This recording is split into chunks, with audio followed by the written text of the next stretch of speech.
Hello, this is Alex from PHP Academy, and this is another video for the new Boston on appending data onto the end of a file, or the contents inside the file.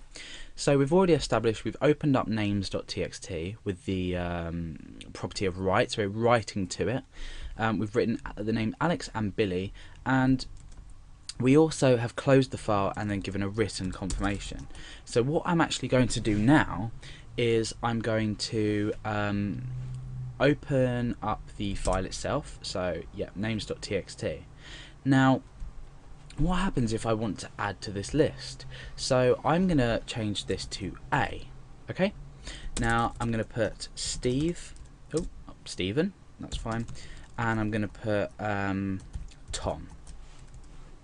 So what I've done now is I've written I've already written a name. In fact, let's just get rid of that.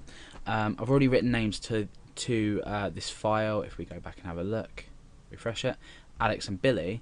Now what I want to do is say another line break after Billy, write the name Stephen, and then another line break. And this is appending, whereas before if we were doing W, it would overwrite everything in the file. So if we use A and we go back and we click on file, we can see that it's simply added it to the end of the list.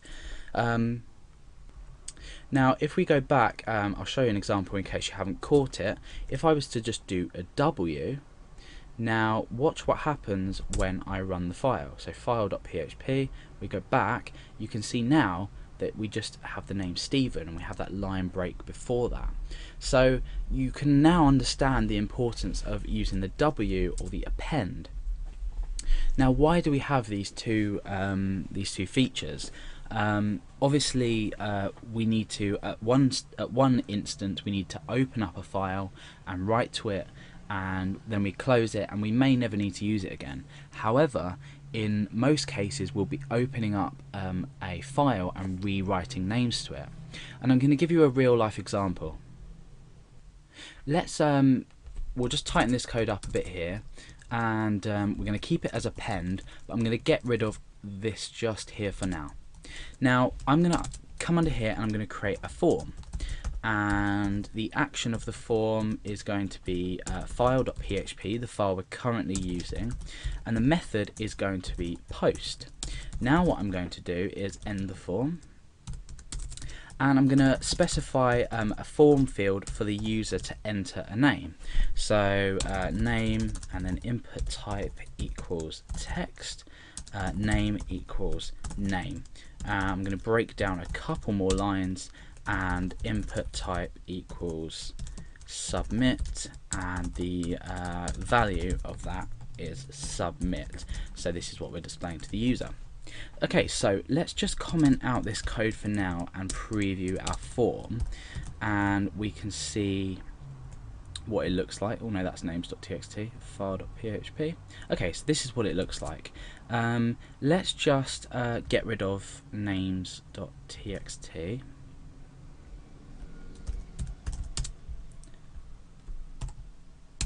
Okay, so we've got rid of names.txt. If we open up the browser, we can see that that's now gone.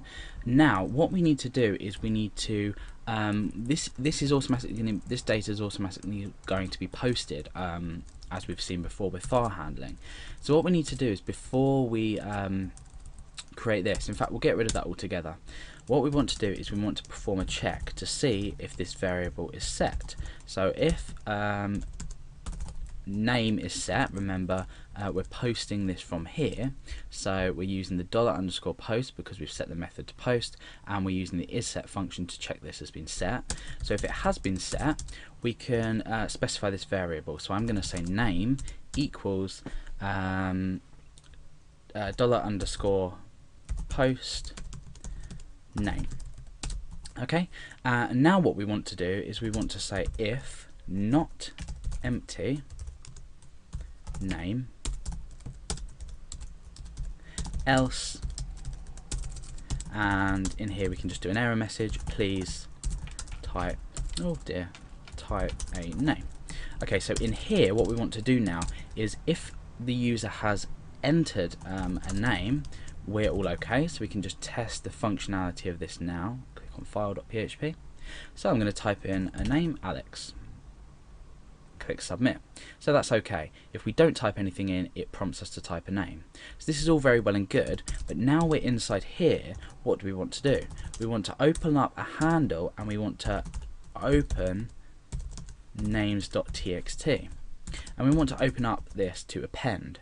Now what we want to do is fwrite, and we want to write to handle. So what data do we want to write to this? We want to write name. Now we want to append on a line break, so a full backslash and n.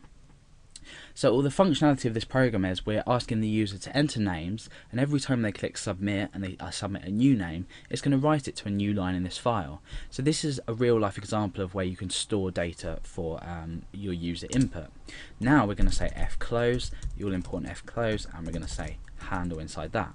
So now let's check if it works. At the moment, if we go back to our file handling directory, we've got no names.txt. But once we type a name in and click submit, we haven't given a confirmation message, but all we can do is we can go back to here. You can see that a names.txt file exists, and we've got Alex in there. So let's go back again and type a new name in, click submit. Okay, and let's type in Stephen while we're here, and we can type Tom while we're here as well. So submit.